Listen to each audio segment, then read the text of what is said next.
Vamos resolver mais um exercício sobre vetores. Problema: solicite ao usuário um vetor de inteiros com n elementos e imprima na tela seus valores, excluindo-se duplicatas. Ou seja, se eu tenho dentro do meu vetor 5 vezes o número 2, quando eu for imprimir o vetor, esse 2 deve aparecer uma única vez. Então vamos colocar aqui uma constante simbólica para delimitar a capacidade máxima do vetor. Vamos declarar o nosso vetor como sendo V, então um vetor de inteiros chamado V com capacidade para 100 elementos, e temos também uma variável n.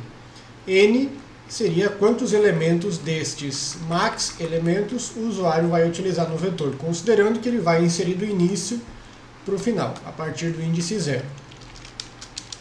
Então, Cout, informe o valor de n, quantos elementos você deseja informar para esse vetor. Feito isso, então vamos perguntar ao usuário quais são os elementos. Informe os valores do vetor. Para fazer a leitura, precisamos gerar todos os índices do vetor correspondentes ao intervalo entre 0 e n-1. Então, para isso, temos aqui um laço de repetição que começa em 0, até que seja menor do que n-1, e mais, aliás, menor do que n. Então isso vai gerar os índices de 0 até n-1.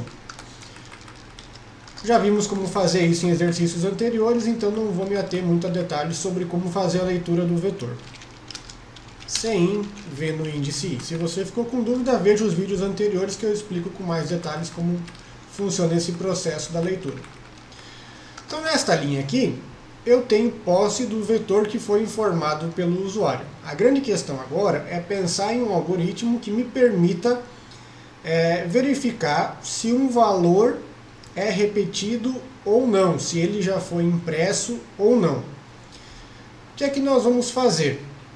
Vamos fazer o seguinte: vamos percorrer o vetor do início para o final, percorrendo todos os elementos. E, para cada um destes elementos, vamos verificar se à esquerda no vetor existe um outro elemento com o valor igual. Tá? Se a resposta for sim, existe um elemento de valor igual, nós não imprimimos o elemento em questão, porque significa que na iteração anterior eu já fiz essa impressão. Então, repetindo, vamos percorrer o vetor elemento a elemento, e nós vamos decidir se o elemento em questão será impresso ou não. Como é que nós vamos fazer isso? Se nós encontrarmos o mesmo valor do elemento atual em um índice à esquerda dele, significa que esse valor já foi impresso. Então nós não vamos imprimir ele. Traduzindo para código, como é que eu posso fazer isso? Então tem um índice que começa em 0 até que i seja menor do que n e mais, porque quero percorrer todo o vetor. Ou seja, para cada um dos elementos i do meu vetor, o que eu vou fazer é procurar se eu encontro o valor do iésimo elemento em um índice anterior a i. Para isso, vamos fazer o seguinte: vamos criar uma variável booleana e vamos chamar de flag. O que é que ele vai representar? Se eu encontro ou não o elemento i em um índice anterior a i. Então, inicialmente, vamos sinalizar que este flag aqui recebe falso, ou seja, até o momento eu não encontro o elemento que está no índice i em um índice à esquerda de i. Agora, vamos escrever um segundo laço de repetição que vai fazer uma busca nesse vetor. Então, eu teria aqui uma variável j que começa em 0, até que o j seja menor do que o próprio i, e a cada iteração j++. Então veja o que é que eu estou escrevendo aqui. Percorrendo o vetor do início até um índice antes do atual, que é o i, eu vou verificar se o conteúdo do vetor no índice j corresponde ao conteúdo do vetor no índice i. Se isso é verdade, quer dizer que eu encontro um valor igual. Então, se o meu vetor no índice i for igual ao meu vetor no índice j, o meu flag recebe verdadeiro, ou seja, encontrei uma duplicata do valor que está no índice i.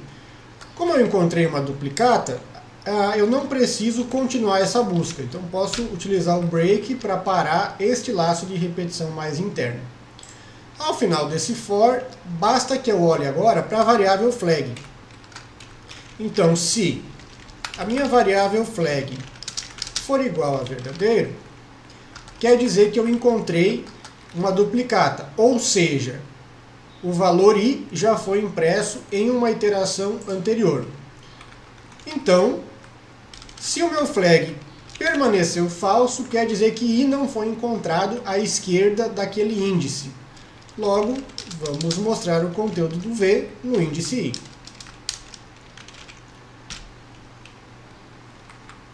Então, encerramos aqui o nosso laço de repetição.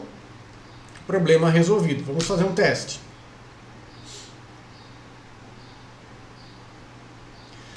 Então, quantos valores? 5. Vamos colocar aqui 1, 2, 3, 2, 3. Então, vejam, os valores impressos foram 1, 2 e 3. Como é que o algoritmo funcionou? Primeiro, quando i valia 0, eu tinha o elemento 1. Nesse caso aqui, o segundo laço for não foi executado. Então ele imprimiu direto o 1 na tela porque o flag permaneceu falso. Quando o meu i valia 1, ou seja, estou analisando agora o segundo elemento, esse segundo elemento aqui foi comparado com todos os elementos à esquerda, ou seja, com o 1. Como ele não foi igual a ninguém aqui à esquerda, ele apareceu na tela. A mesma coisa aqui para esse elemento. Quando i era igual a 2, ou seja, estava analisando o valor 3, ele foi comparado com 1 e com o 2. Como ele não foi igual, o flag permaneceu falso, então o 3 apareceu na tela. No final agora, quando eu cheguei no índice i igual a 3, então o valor 2, que está no índice 3, foi comparado com 1, com 2, com 3. Como ele foi igual aqui, então o flag foi modificado para verdadeiro e esse 2 não foi impresso, e o mesmo aconteceu com o 3. Problema resolvido.